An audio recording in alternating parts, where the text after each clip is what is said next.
right, welcome back to Last Second Sports, where we are giving you our take down to the last second. And tonight, as you know, is a Tuesday spotlight, all 49er episode. And tonight, I got my guys with me from 49ers Red Zone. Right next to me, I've got Rohan. Right below, we've got Marco.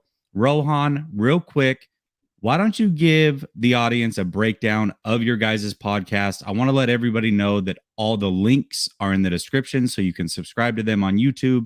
And then I've also got their Twitter links there as well to make sure that you go follow them if you have Twitter. Rohan, why don't you give them a quick breakdown? Thanks, Jesse, for the opportunity, obviously, to come on the Spotlight Show. So, me and Marco host weekly episodes of 49ers Red Zone, our podcast, where we talk all things 49ers, be it about the games, be it about previews, contracts, or whatever. And we're continuing it going into the offseason strong. But right now, we're focusing on this 49ers run. Perfect, man. Yeah, I gotta say, so Rohan, you and I more recently kind of connected on Twitter, but Marco and I have been following each other for a while, and low key, I gotta say, Marco knows a lot. Like it seems like he's got some inside information. I don't want to bust his sources or You anything might. crazy like that, but this man always has a little tidbit. So I highly recommend giving them both a follow. And then Rohan, you and I more recently in Twitter Spaces have had a lot of conversation. Very, very bright kid. Really love what you have to say. So definitely tap in with these guys, give them some love, give them a follow. And let's just jump right into it. I mean, we are in NFC Championship weekend, ready to come up. Let's think about this for a second. The 49ers started out 3-5. Now, regardless of what we thought about that start, I think I can confidently say that none of us thought that it would end here, right? I don't know if we ever thought that an NFC championship would happen. Maybe your faith stayed up, said the playoffs, something like that. NFC championship after 3-5, that's wild. And if you had that faith, hey, by all means, have that faith. But it is huge. It's so good to be to this spot. Obviously, we don't want it to end here. This has been a special season, much like what they had in 2019. But we got to talk about the Packers game. Before we get into this preview and what's going to happen with the Rams, we've got to talk about the Packers game. So, what are some of your biggest takeaways? Marco, we'll start with you on this one. So first and foremost, thank you again for having us on. My biggest takeaway is the offense is very stagnant right now, and they got to get that going in order to get to the Super Bowl because this is a good Rams team they're eventually going to play. But once you get into the Super Bowl, you're going to be playing a good offense, whether that's Jamar Chase and Joe Burrow or the Kansas City Chiefs who could put up numbers. So for me, that's my biggest takeaway. I mean, defense and special teams won the game for the 49ers last week. But offense has to get going at some point. I mean, that's my biggest takeaway. I see Jimmy Garoppolo the first half. We can't go 4 straight 3-and-outs. A lot of drop passes that could have led to touchdowns. We could be talking about the game being a blowout if they catch passes.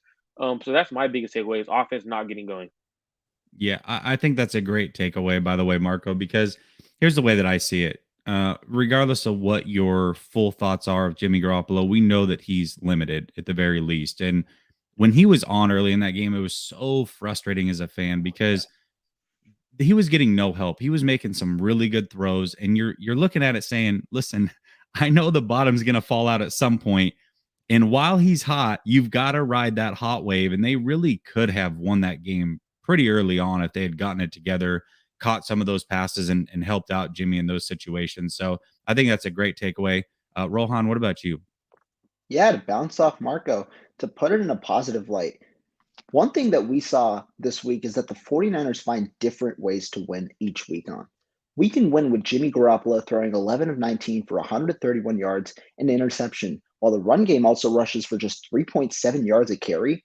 And that kind of leads me to my second point in that we knew this team could win without Garoppolo being a major factor, but the run game too.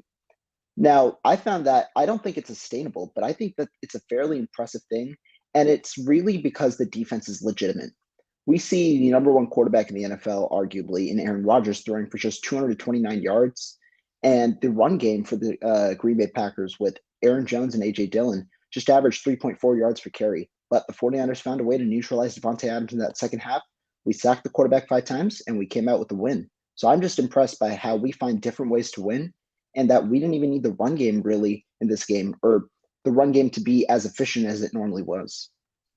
Yeah, I think that's a great point, right? Like the offense just never got going. We're talking about 6 points that the offense put up, Yeah. but this defense travels so well. It doesn't matter who they're playing. Let's just look at the schedule down the stretch. Bengals, who are in the AFC Championship, high flying offense, held them to 23 points. Then they play the Rams, high flying offense, 24 points. They play Dallas, they held them to like 17 points. And then they do it again this week, holding Green Bay to 10. I know the elements definitely played a part in that, but the way that they just continue to come up big and play team ball, special teams, I mean, really special teams winning you a game after being non-existent or existent in a bad way for so long. It's crazy. This team there's something magical about the team. And that was probably my biggest takeaway. There's something special happening here. And it doesn't matter what happens throughout the game, how bad it looks. This team has each other's back. And it's a beautiful thing to watch. I absolutely love it.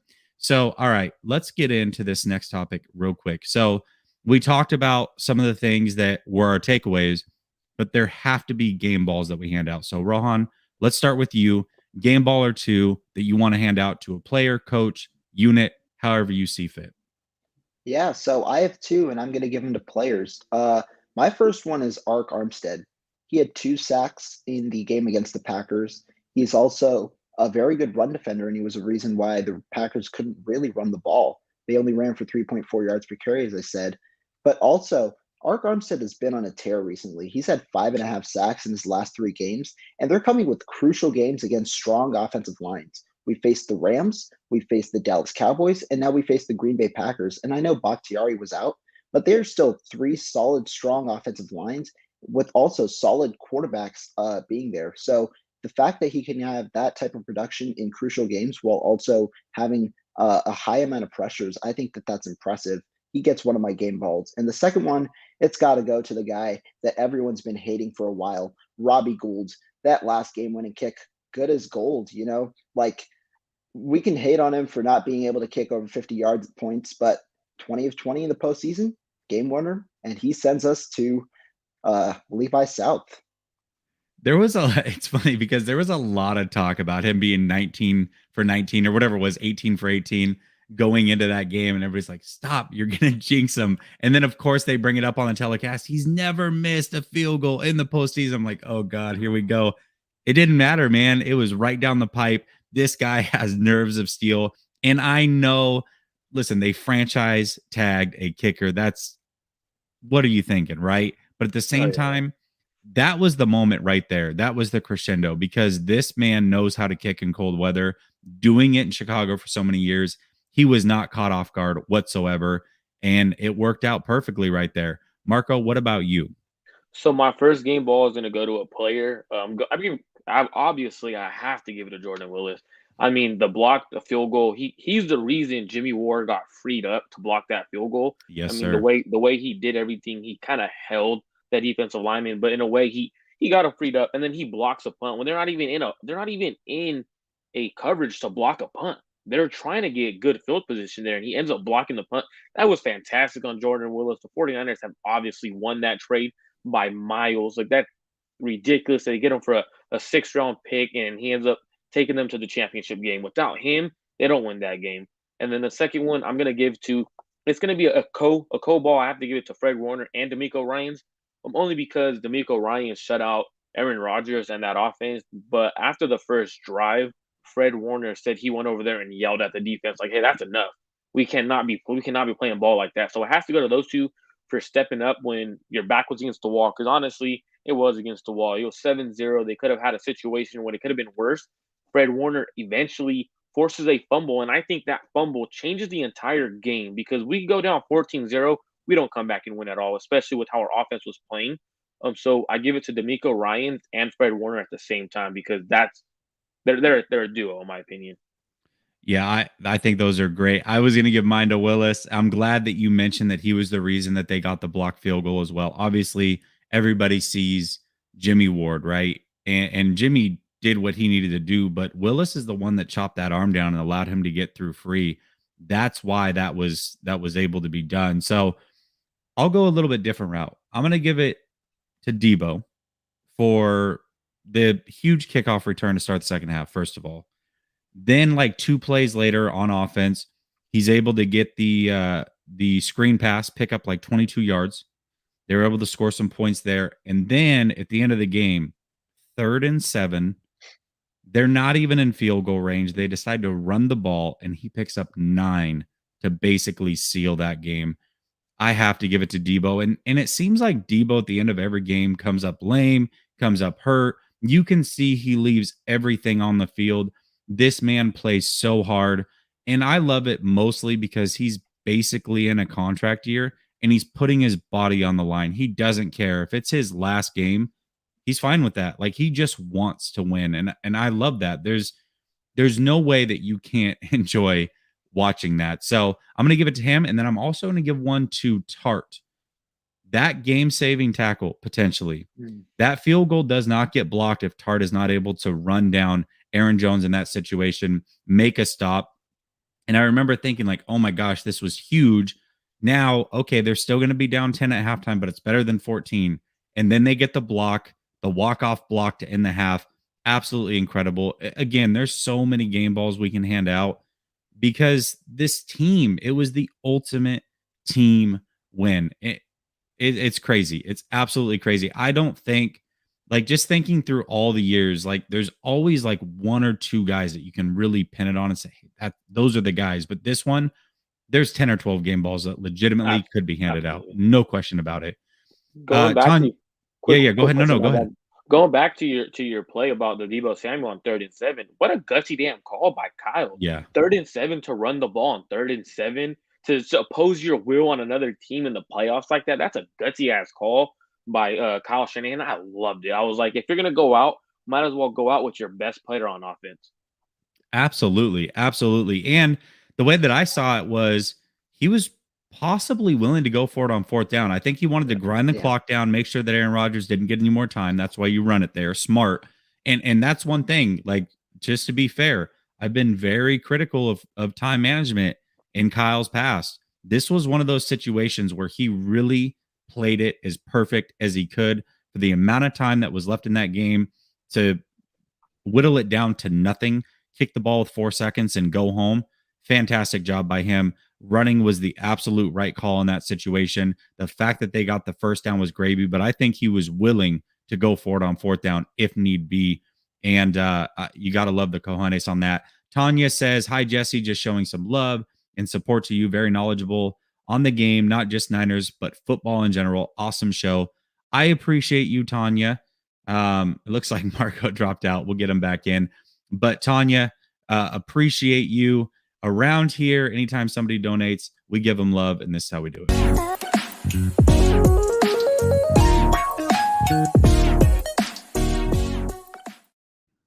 Appreciate you, Tanya. Appreciate you. All right. So let's move on to the next topic here.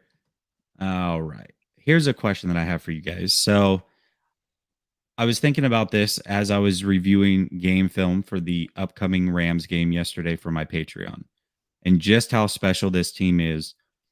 Little things. Secondary all changes their numbers to 1, 2, 3, 4. I thought that was the coolest thing. It's little, but it just shows the camaraderie, right?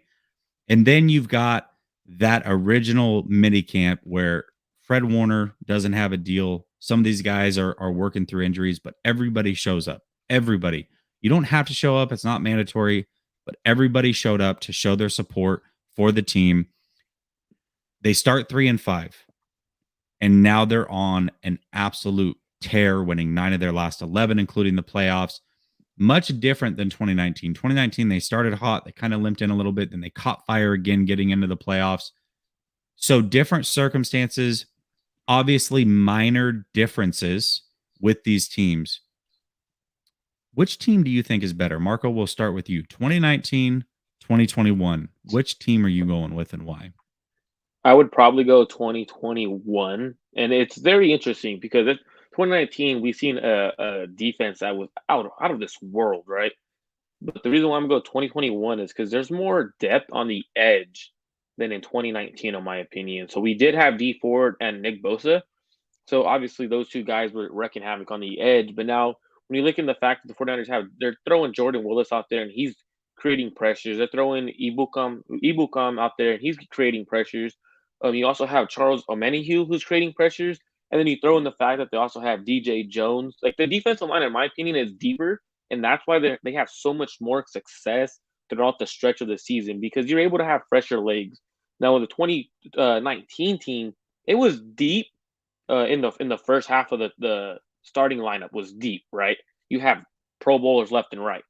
But now, offensive side of the ball, they still have. I think they have more weapons on offense this year than did it in 2019. They actually had to go out and trade for Emmanuel Sanders. This year, they have Brandon Ayuk, Jawan Jennings. I think Brandon Ayuk is better than Emmanuel Sanders. I think Jennings is equivalent to what Kendrick Bourne was, could potentially a little bit better in terms of the physicality he has in run blocking. So that gives you a better element to when it comes to run blocking. And then when you factor in the running backs the 49ers had in 2019, it was a little bit better. You did have Mostert, you did have Tevin Coleman, so it was a little deeper room. But the way Elijah Mitchell has been playing has me very confident to say the 2021 team is a better team than the 2019 because of the depth they have right now.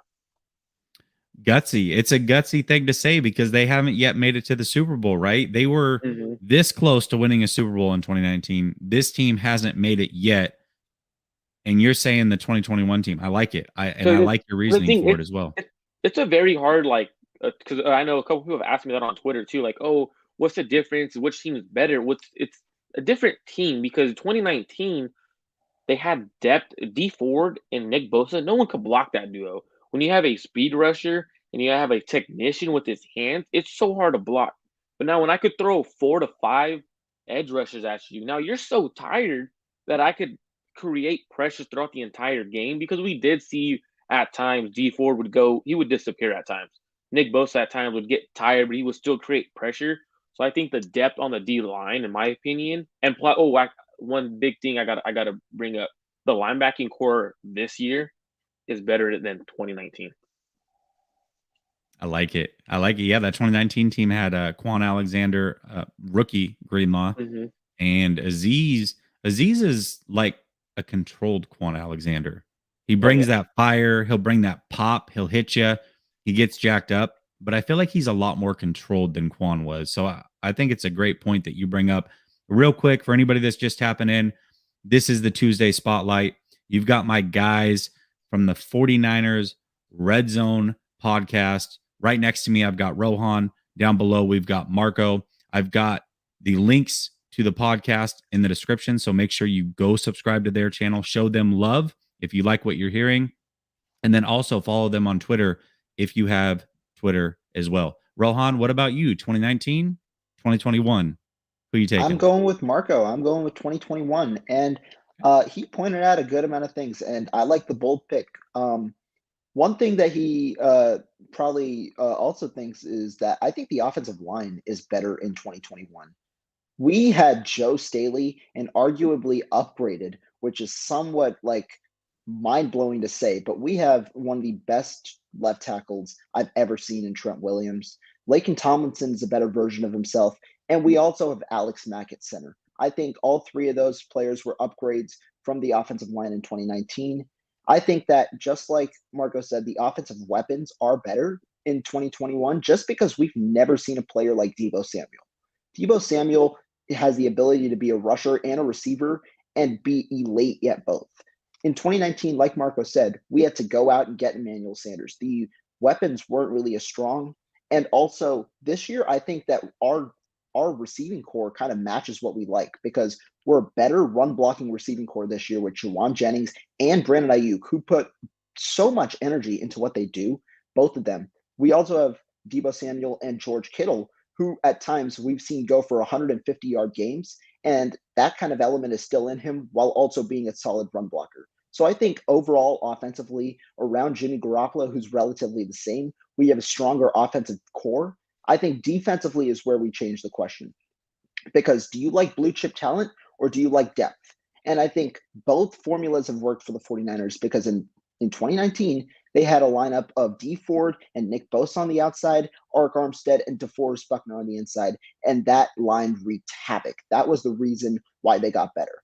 I think this year, defensively, they've had a lot more depth because we've seen a guy whose name has been popped up recently, Arden Key. Guess what? He doesn't play over 50% of the snaps in any game this year. That's not something he does. He comes in for pass rushing downs and he dominates on the interior or the exterior. We also have guys like Jordan Willis, Charles Omenihu, who we got in midseason trade, and we have players who we can just plug in and be dominant on that defensive line, be it because of the limited opportunities and the fresh legs, or even the coaching, because we've seen how Chris Kosaric and D'Amico Ryans have done with this unit. In addition, I think that defensively on paper, we're not necessarily better, but the results are very similar because of the scheme. Does that mean D'Amico is better than Robert Saleh in 2019? Not necessarily, because Robert Saleh worked with Kerry Hyder last year, got him 8.5 sacks with a diminished defensive line. But there are significant results, and we can't ignore that. And I think that because this team is just a little more well-rounded, even if they don't make the Super Bowl, they're a better team than the 2019 49ers.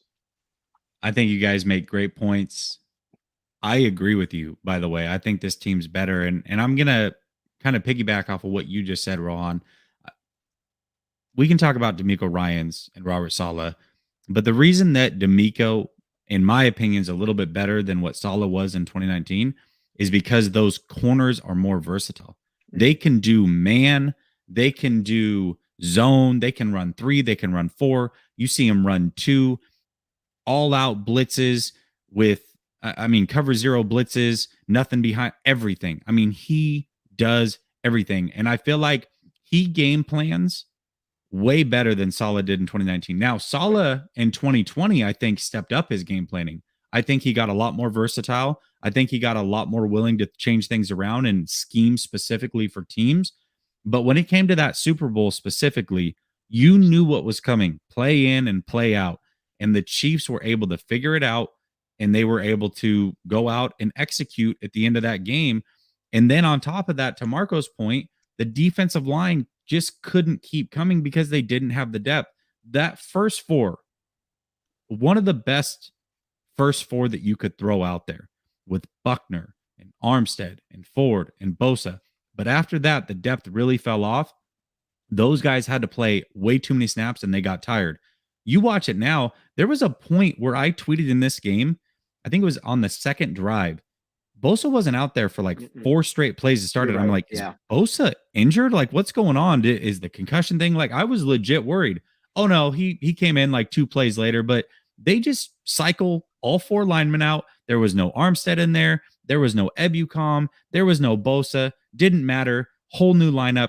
They're out there making plays as if nothing changed. They go 9 deep on the defensive line, and that is so much versatility. And to be able to throw waves at it, you think about the second half against Dallas with no Bosa, 48% of the time they gave a pressure rate on Dak Prescott. And then again, I went back and I watched that film of the week 18 game against the Rams. Oh my gosh, they were at Stafford's neck the whole game. The whole game. He had no time the whole game, and it just doesn't stop. It comes in wave after wave after wave. So for me, I'm going with that 2021 team as well. Quick question, Jesse. So you're talking about Robert Saleh being limited. I was saying when the 49ers had Sherman out there, he kind of handcuffed Robert Saleh to playing cover 3 zone in a way. And that's why I was a big fan of not bringing back Richard Sherman and everything, because when you have Richard Sherman out there, now you're predictable. You can't really send any blitz because you know you're in a cover 3 scheme. That's all you could really run when you have Sherman out there. So now that they're playing press man, now you could actually blitz, and you're more a versatile defense. So I think that's why we see D'Amico Ryans doing what D'Amico Ryans is doing, because Robert Saleh had to rely on his 4-man pressure. Just get there. He if they did not get home, we were getting picked apart a lot of times. And it happened because of, sadly, Richard Sherman. And it's kind of weird to say because Richard Sherman is a Hall of Famer. He's one of the best corners to ever play. But at that point in his career, he limited Saleh, in my opinion. I agree with you 100%. There was times where I was thinking to myself, Sherman should have come off and they should have ran with Spoon and Mosley. I think they would have been more versatile that way. And, obviously you can't just take Sherman off the field, right? I mean, it's too big of a name. So I understand the situation he was in, but Sherman was injured in 2020. And I think that's what allowed him to be more versatile, scheme specifically for each team, was able to mix it up a lot more. And you saw him progress because Sherman was off the field. I agree with you 100% on that. All right. Let's get into this Rams game. This is a big one. Guys, they've won 6 straight against the Rams, and all of that means nothing if they don't win this weekend, because the Rams can say, hey, that's fine. They won 6 in a row when it didn't matter, but when it mattered most, this team folded and we were able to take advantage of it. This game is huge. Now, there are reasons to be confident. There are reasons to worry, and we're going to get to both. But let's start with reasons to be confident against the Rams. Rohan, we'll start with you. All right, I have a few. First of all, it's the most obvious because it's what Kyle Shanahan game plans every single time. They haven't been able to stop the attack over the middle against their linebackers. That is the weakest point of their defense because look at it. They have the defensive line with Aaron Donald and Leonard Floyd there. And then in the secondary, they have guys like Darius Williams and Jalen Ramsey. And so they're a fairly strong team on those two facets. But in the middle of the field with those linebackers, I think it's Troy Reeder and Ernest Jones, who's on IR. Those two players just have been they've been limiting this defense. And I think that that's one place that Kyle Shanahan just very effectively utilizes his receivers and his game plan to try to give San Francisco an advantage. So that's one facet. I think that's their weak spot. And Garoppolo in the 49ers quick game has thoroughly attacked it. That's why they're 6-0 in the last couple of games. Also, Kyle Shanahan has the ability to neutralize players by forcing the Rams to play as a team. Individual players don't always matter against the Rams because the 49ers force people to tackle in space. They also do a lot of pre-snap motion. They also do a lot of different routes where they try and free their receivers. So I think that that's another thing working for the 49ers in that they're going to force the Rams to play as a team, which I think Jason and Ponte said this earlier today. The Rams have sometimes struggled with it. They are emotional. And you've seen Aaron Donald get emotional a lot of times. And I'm not saying that they're going to play a big factor, but I'm saying they've got to play as a team, not ride on the individual talents of the big names like Jalen Ramsey, Aaron Donald, and company. And then lastly, I think that their run defense is a big thing. Matthew Stafford, he works best with a balanced attack, meaning in the pass and the run. The 49ers run defense has been shut down against 2 top-tier run threats this last 2 weeks against the Packers and against the Dallas Cowboys, and they were fairly good in Week 18 as well. Cam Akers was shut down last week against his top-tier run defense in Tampa Bay. There's no reason to say why the 49ers can't do it again in this week. So I think those are the 3 facets why I think they've got an advantage. I like it. All right, Marco, what about you? So I'm going to give you guys some stats. Over the last 3 games, 15 sacks, 77 pressures. That's why the 49ers come out on top this week. So when you hear those stats, it's just so ridiculous. Like, it doesn't even sound real. It's ridiculous. Like, over the last 2 games, Jordan actually came on one of the spaces the other day, and he goes, over the last 2 games, 10 sacks, 49 pressures, and I looked up the last 3 games because I knew they were against the Rams. They were on fire. I was looked it up. He has 77 pressures over the last 3 games. So for me, what does that do to you? So first of all, the 49ers have to stop the run. The Los Angeles Rams are averaging 3.1 yards per carry in the postseason. 3.1 yards per carry is not good, especially when you're trying to get Matthew Stafford as in a play action style of quarterback. He is, right? So if the 49ers stop the run, and I believe they will, because when you're averaging 3.1, they should be averaging against this defensive line in the 2-point-somethings. 2.5 is what they should average at most, in my opinion. So now when you're doing that, you're in 3rd and 6, you're in 2nd and long. Now this D-line gets to tee off. They don't get to play the run now. Once you stop the run, you get to play the pass, and you get to get after the quarterback. I think the biggest key to this game will be Matthew Stafford and that defensive line. If he could evade pressure, Matthew Stafford is a great quarterback. People are finally seeing it in the postseason. He went head-to-head with Tom Brady in the 4th quarter and ended up coming out on top because of the weapons he has. So I think in order for the 49ers to win, the defensive line has to be playing lights out like it has been the last 3 games. And if we look at the teams they've played the last 3 games, the Dallas Cowboys has a very good offensive line. The Green Bay Packers have a very solid offensive line. They're not doing it to weak offensive lines. They're doing it to some of the best offensive lines in the NFL. So the fact that they get to see the Rams with Andrew Whitworth is a little bit banged up even gives me more confidence. The fact that the 49ers could beat them this weekend. I love it. You guys bring up great points. Let me go a little bit different direction. I think health and rest. This 49ers team has had a hell of a gauntlet. The first time they played the Rams, or I should say the second time, week 18, just a few weeks ago, no Azeez Al-Shaair, no K'Wan Williams. Those guys are going to be playing. Now, they didn't have Trent Williams. We'll see. May or may not play. Obviously, that's going to be huge because I feel like that Von Miller pass rush is getting better and better every time we see him play. So it would be great to have Trent Williams. But either way, they are going to be more healthy than what they were before. I'm going to go with confidence as well, especially from Ambry Thomas. Ambry Thomas was playing really good football, I thought. Now, a lot of people were killing him because they see him getting mossed a play here or there. But if you just watch him throughout the game, I thought he was playing good football. And now he got that pick to end that game. He played good against Dallas. He obviously didn't play last week, but I feel like he's got a swagger that he can shut down anybody at this point. And I think that plays really, really big. And then the other thing, it played a huge factor last time. I think it might even be bigger this time. I feel like the sea of red in that crowd is going to be massive this week, especially because they tried to stop it from happening. I think it's going to make it even worse on them. This should feel more like a home game for the 49ers than the Rams. I don't know if they're prepared for that again. So for me, I love all the points you guys made. I would have made them myself, but I had to go a different direction just to keep it fresh.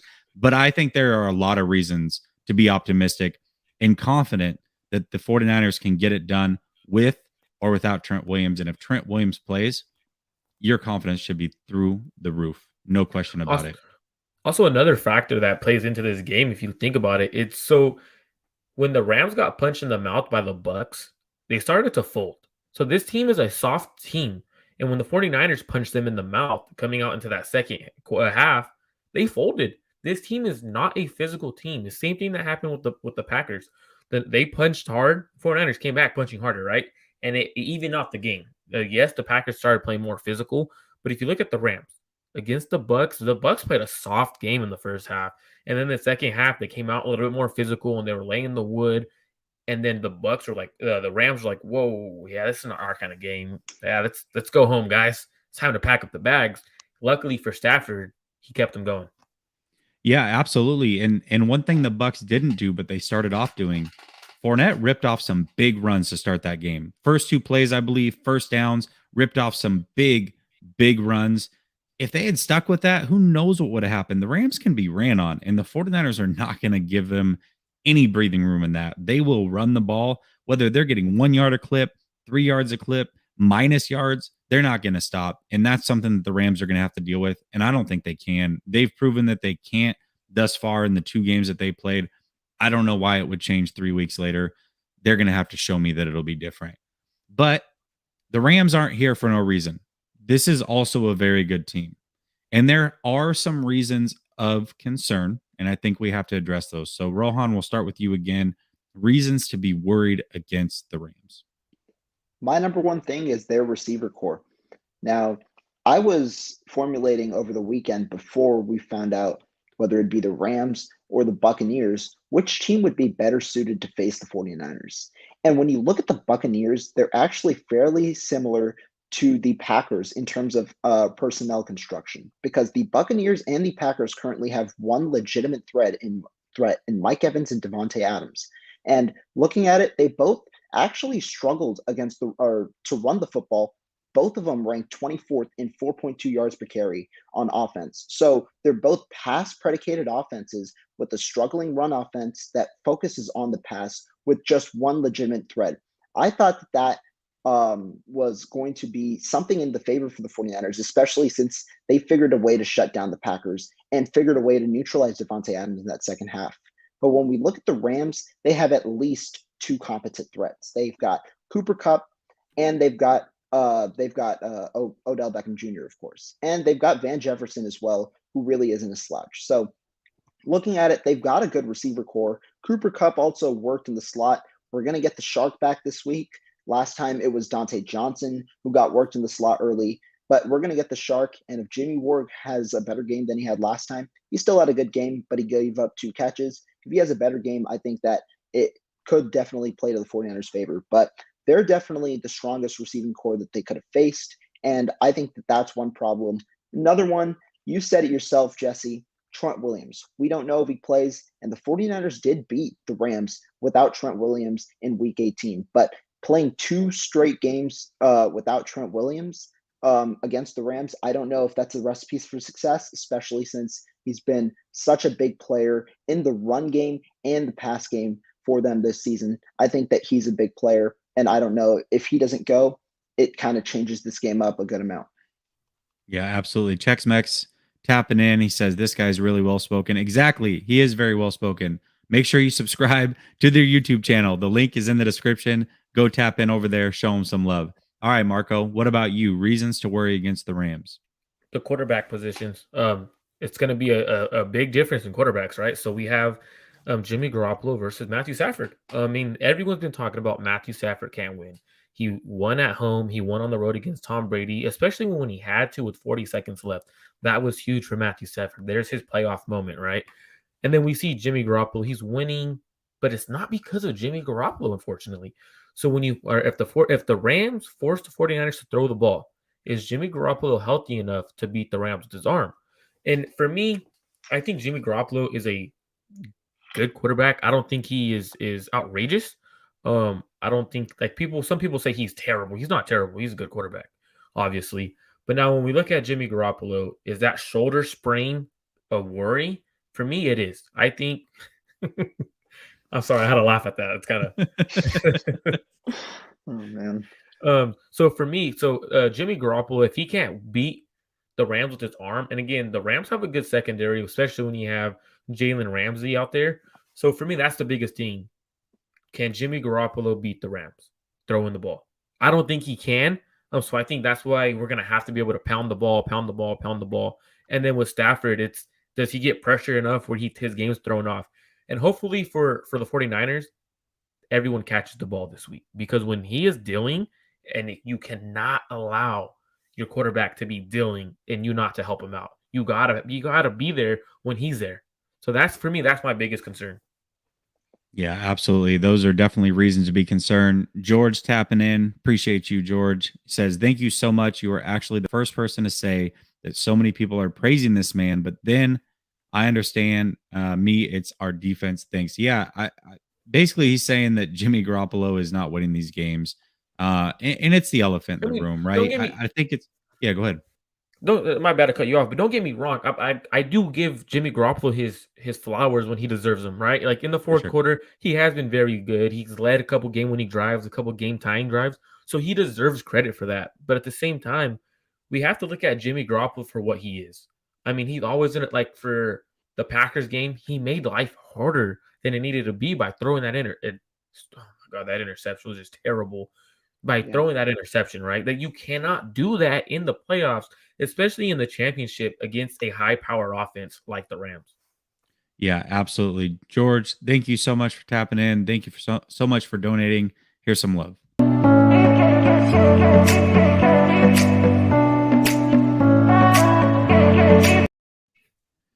All right. So, perfect. Jesse, sorry to cut you off for a sec. Go. Eric Price, Barry Baller, just brought up the point that I was about to add on to Marco's. Yeah, Jimmy Garoppolo, a lot of times, or everyone talks about those 2 to 3 plays that could have been picked off. A lot of those throws, Jimmy Garoppolo was trailing. He was trying to throw over his shoulder. And a lot of those were also, you could see with that shoulder, it was not coming in there with the same velocity that normally it got in there. So to those checkdowns, can he improve on that shoulder to make sure that check down goes there with enough zip so that it's not interceptable? Because against a better secondary like the Rams have, that might be an issue. See, but for me, Rohan, sorry about that, Jesse. For me, Rohan, No, that's good. when we watch Jimmy Garoppolo, even when Jimmy Garoppolo doesn't have that shoulder injury, he was a couple of the passes that floated. I think that Bay Area ballers talking about are the ones that were to the sideline. He was far hash throwing to the numbers, and that's not Jimmy Garoppolo.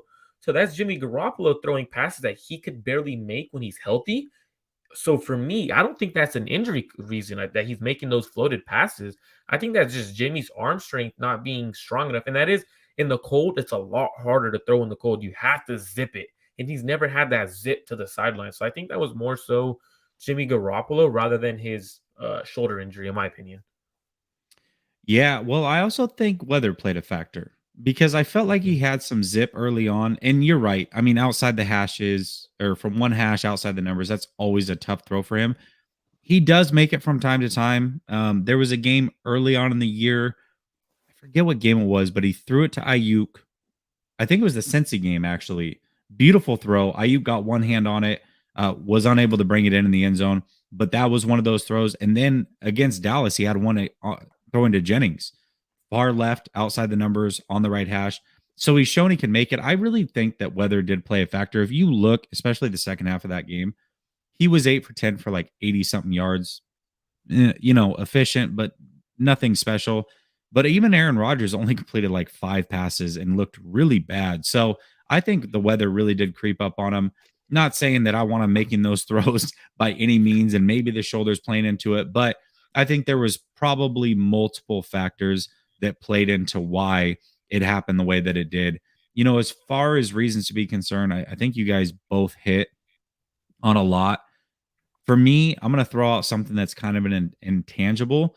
And I thought it would be an issue in week 18, and it wasn't. But I have to bring it up again because it's still a thing. When does this Rams team just get tired of losing this game, right? When do they say enough's enough? We're going to go out there. We're going to be the bully. We're going to fight with this team. We know what they're going to bring. We have to be different. When are they going to say enough is enough? When are the Jalen Ramseys, the Aaron Donalds, the Odell Beckhams, the Cooper Kupps, these guys, the Whitworths that are leaders on this team, pull everybody aside, give them a smack on the helmet and say, toughen up. We know this is going to be a pounding for 48 minutes or 60 minutes, rather 48, 60 minutes. But this is for a chance at the Super Bowl. This team has punked us out 6 straight times. Don't let it happen again, or this thing is over. This ride ends here. We get embarrassed at home again to this team. Don't let it happen. So at some point, they are eventually going to beat the 49ers. Let's hope it's not this weekend, but at some point, they're going to figure it out. And I think for them, this is everything on the line. Like I said, they can really, truly erase all 6 losses with 1 win. Period. Okay. Point blank right here. George says, I'm just having this feeling that these mistakes that he's making, talking about Jimmy, may bite us. I'm hoping it doesn't happen this weekend. I'm trying to win. Yeah, I think we're all trying to win for sure. And then Sheep NL says, versus the Cowboys, 0 touchdowns, 1 interception versus Green Bay. Yeah, touchdowns, 1. Yeah, you're right. I mean, he's not playing the best football. Let's just call it what it is. But they are winning either way. So to me, I think the key for Jimmy until they get to the Super Bowl, 1 turnover or less. It seems like if he can keep it down to that 1 turnover, they find a way to win. Even against the Rams, when he had multiple turnovers, they still found a way to win.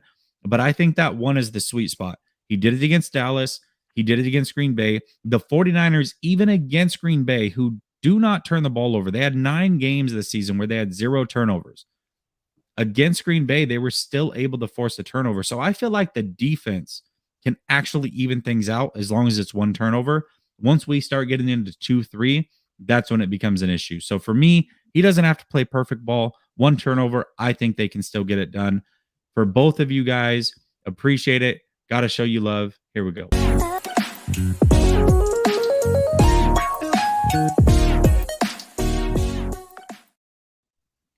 All right, guys, we've talked about it. It's time to stop beating around the bush. Final topic, period, point blank. You can give a score prediction. You can hold off your score prediction for your guys' show because I know you have one coming up yourselves. And maybe you're not ready to give a score prediction. Maybe you want to see how these injuries play out. But bottom line, do they get it done?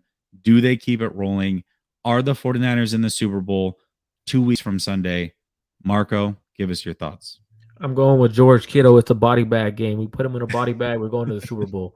Though when George Kittle said that was amazing, man. I definitely think they get back to the Super Bowl. And the only reason why I think so is because of the Rams. So first of all, Sean McVay's in his own head at this point. When you run into an end zone after your team goes up 17-0 against Kyle Shanahan, because that's your big brother, your best friend, whatever the case may be. So when you do that, that shows me that you're in your own head with this coach across the field. So for me, it's definitely under their skin. And yeah, they might come out swinging, but as long as the 49ers could handle the first quarter, whatever they swing at them, that's going to be their best haymaker. As long as we get punched in the mouth one time, get a little bit bloody and come back and throw hands with them, I think we'll be fine. I think we're going to get to the Super Bowl on our run game and our defense getting to the quarterback. I love it. I absolutely love it. It sounds like you got a lot of confidence too. Oh, yeah. Let me ask you this. If Trent Williams doesn't play, does that change your prediction at all? It changes my prediction on score wise. I think it's going to be with Trent Williams. I think they could create a blowout. Definitely think they could create a blowout with Trent Williams, especially how they played in the second half against the Rams. I think they could repeat that. Now, if Trent Williams is gone, that means they're going to have to rely on keeping a tight end back to pass block, keeping an extra running back there. So you're going to have less in the pass game. So for me, it does change things, but I still think they come out on top. I mean, they did it. Think about it. They did it in week 18 without Trent Williams, and they had to come back down. They had to come back down that game. So you had to be able to fight back without Trent. So I think they can still do it. Absolutely. Okay. Rohan, what about you? Do they get it done? So I'm not going to give a score prediction, but rather a statistic. A lot of people on media are saying, look, the 49ers have beat the Rams twice. How are they going to beat them a third time? Like you said, Jesse, the Rams got to beat the 49ers eventually. But let me tell you this.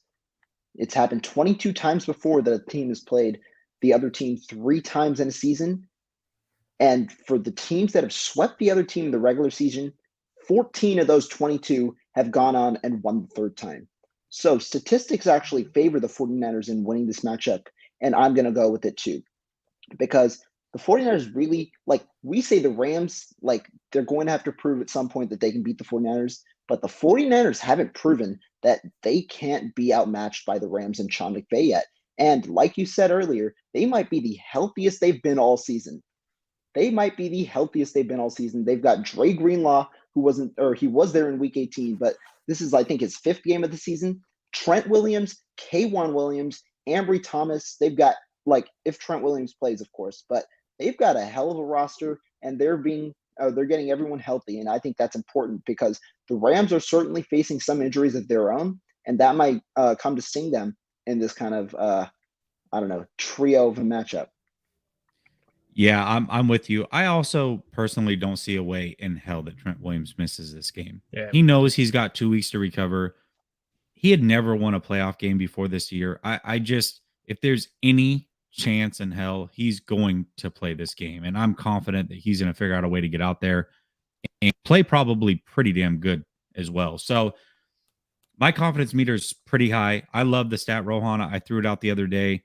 67% of the time, the team, there's a sweep, basically. The reason that it's hard to beat a team 3 times in a season is because it's hard to play a team 3 times in a season. But once it happens, there's usually a sweep more often than not. So I'm with you on that. I just think it's like playing roulette, right? You come in, you walk into the casino. I don't know if you guys are gamblers, but you walk into the casino and you say, all right, it's been red 7 times. I'm betting on black. The chances of it hitting red are still the same. Just because it hit red 7 times prior doesn't mean it's going to hit black that time. You've still got the same odds of the things happening. And I just think that the 49ers are built for this. Last week, I said it going into that Green Bay game. I said, whoever wins this game, and I picked the 49ers, but whoever wins this game, this is the NFC Championship right here.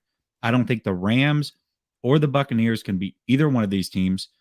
I think as long as whoever wins this game comes out of here relatively healthy, the 49ers definitely are relatively healthy, that they would win. That was the NFC Championship, and I'm sticking by it.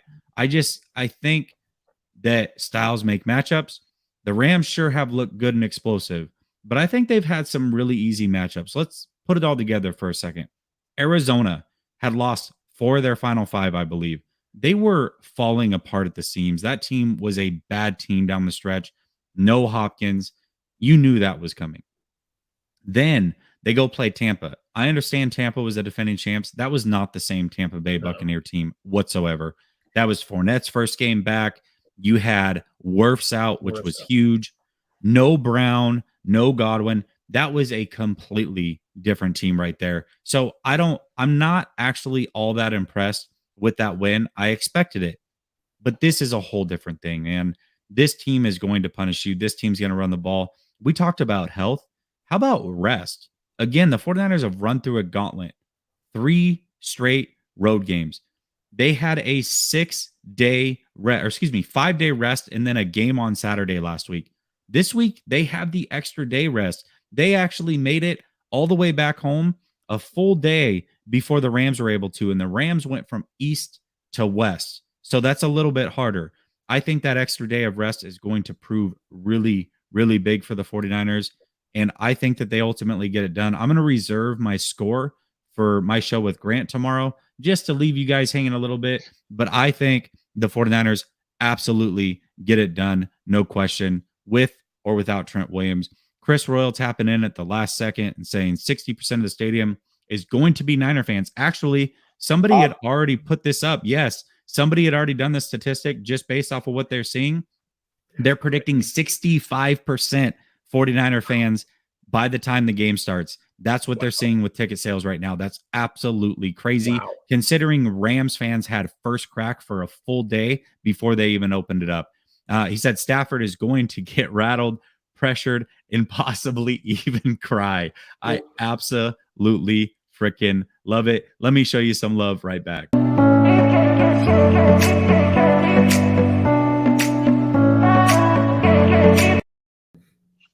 I love the crying right at the end. Guys, thank you so much for joining me. We've got 138 people watching right now. If you guys have just joined, you haven't heard the spiel, we've got 2 guys on right now. Got Rohan next to me. I've got Marco below me. They are with 49ers Red Zone podcast. The link is in the description. Go subscribe to these guys. They're doing fantastic work. They are not getting enough love on YouTube. I know that their podcast itself is getting much more love, but they're trying to get that YouTube number up as well. So go subscribe to them. Follow them both on Twitter.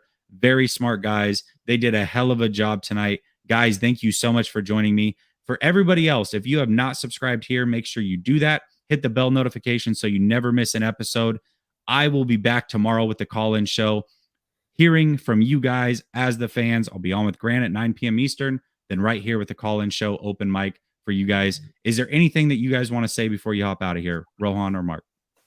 Oh yeah, first of all, thank you for having us on. I really appreciate you for doing this for us. And then second of all, the fact that last comment, the fact that the players' wives are saying do not allow 49er fans to buy tickets. We do realize that these players go talk to their wives. Their wives are feeding the fans what they've already been told by their husbands. They're already in their own head. So that's why I think they also win. But hey, Jesse, appreciate you for having us on. Really appreciate you. Your show is amazing. Everyone, make sure you guys subscribe to him and keep listening to his stuff. He's great. Thank you, Marco. Yeah. I appreciate it. Rohan? Same thing here, man. Thank you for having us on. We really appreciate it. And definitely your work's great. Keep it up, and we'll talk to you soon. All right, fellas. Have a good one. Thank you for everybody tapping in. Have a great night. Go Niners.